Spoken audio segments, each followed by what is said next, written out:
Sex education talk was probably my favorite talk that we've had so far.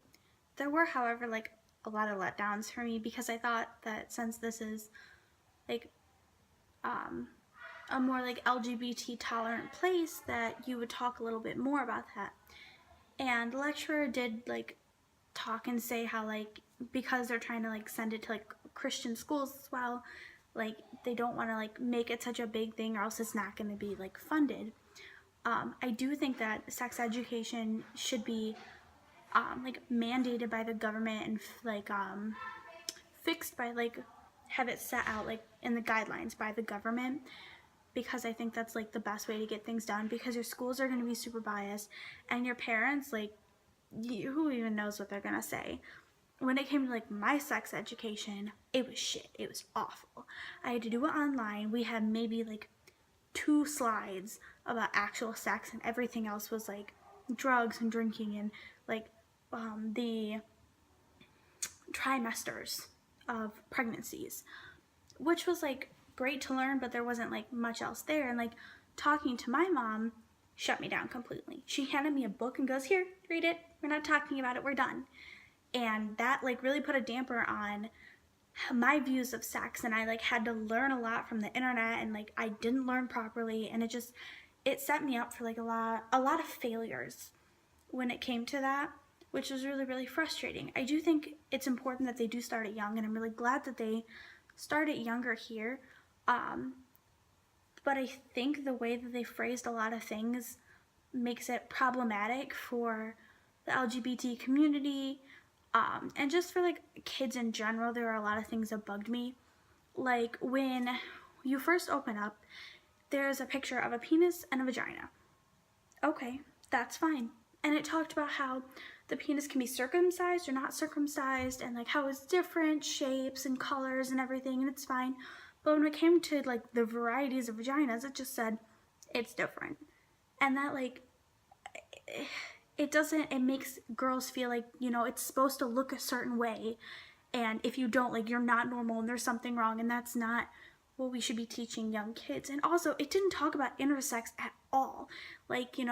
What if their parts don't look like the parts in the picture? What are they gonna do then? And it didn't even discuss transgender, which is really frustrating because they had such a good opportunity to. Because they were talking about how your hormones change and you grow up, and what goes on during puberty.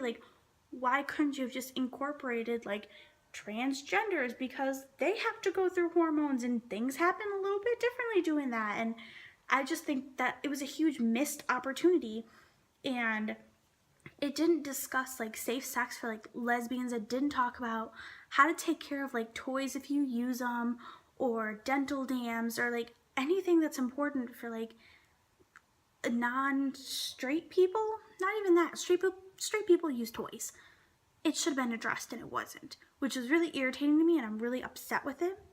And I also didn't like how they would have all these things about sex and virginity qualifying losing it as a penis and a vagina.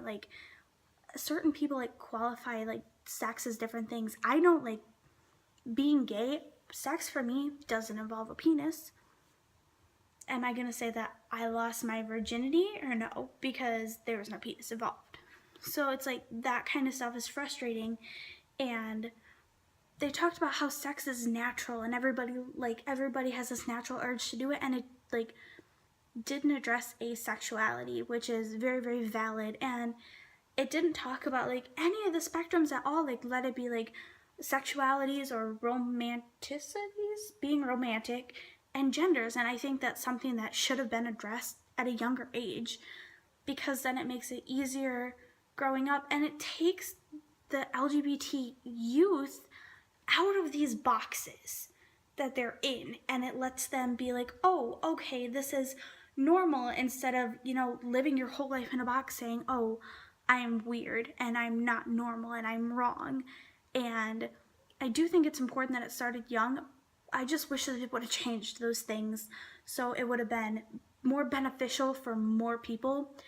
And I do understand that if they were to include all of that, Christian schools would be not gonna happen, which is why I think it should be so the government should be involved in that, because You know, I feel like if it's the government and Christian schools are like not going to happen, the government's like, well, God happened or you're going to get shut down. And I think that's like important, you know, having that stability and that bottom line saying this is what it is and it's done.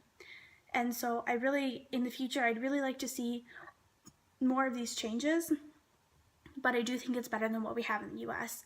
And I think that's a really big part of how we view sex in the US versus here, and like pregnancy rates and everything. And I do think their sex ed plays into like a really big part of how everything is laid out.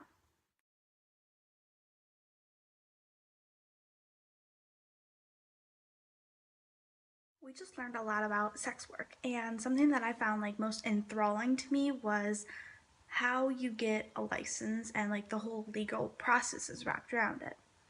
And I thought it was really weird and like unorthodox that you pay $4,000 euros for a license and come up with like a business plan and then they give it to you. And the reason I thought that was so like out of the ordinary was because I feel like there's got to be something more along with it, like take classes, and like they do offer classes, which I thought was really great, but I think that some of them should be mandatory, like ones to know how to deal with like bad customers and how to deal with like bad bosses, like brothel owner renter people. And I think like those are important, so then going into this, you know how to handle those kind of situations that come up instead of sitting back and not knowing what to do.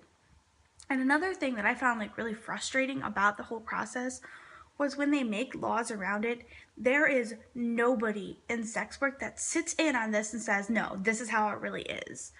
And with them not including that, they're they're trying to fix a problem that's not really a problem.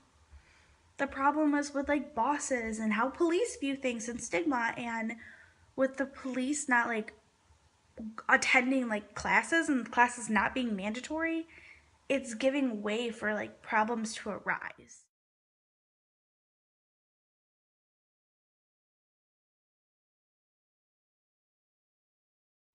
So we just had our lecture on transsexuals and the process like you actually go through to change genders. And what I was really frustrated with when I found out was like the different ways that we have in America going to like change your sex versus in Amsterdam, like Sweden and stuff.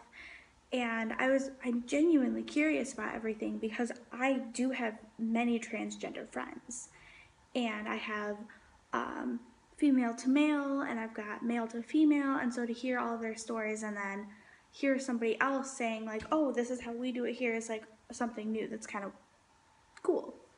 But I don't like the whole sound of this gender place that we're going to be going to next week because our lecturer like really rant and raved for like an hour and a half about how shitty it was. So that's exciting.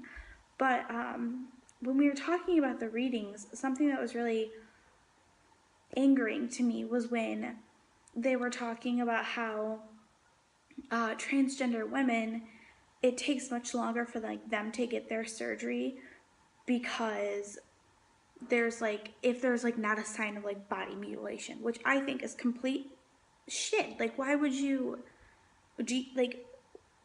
want somebody to hurt themselves and then you back up and realize, oh, probably should fix this, as opposed to like not letting it get to that point and getting there, because it's not about self-hate, and it sounds like they're making it try and be about self-hate, you know? And so I was really upset to hear that. And when we were reading, it talked about it too, like the one lady was talking and she's like, yeah, like I can't masturbate because then they're gonna think I like my penis. And it's like, just why?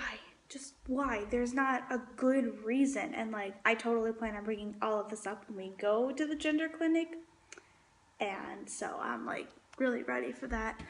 But I did like how we talked about the Joan John story And it brought up questions about like how to raise intersex kids as well, even though it wasn't related. And then a whole nother thing is like the reason that the story started was because of a botched circumcision, which brings like the question, like, is it necessary? Do we have to do it?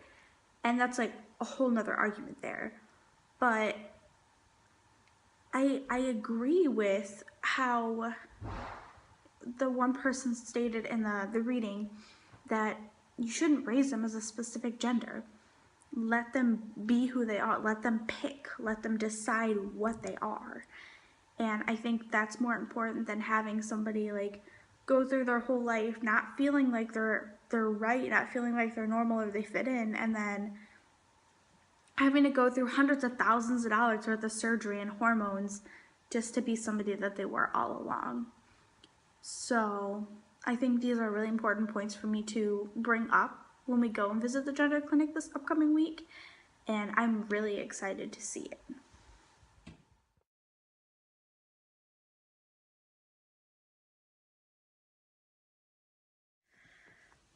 This week is still playing into the same thoughts that I have, that, you know, it's not as cracked up as it is here.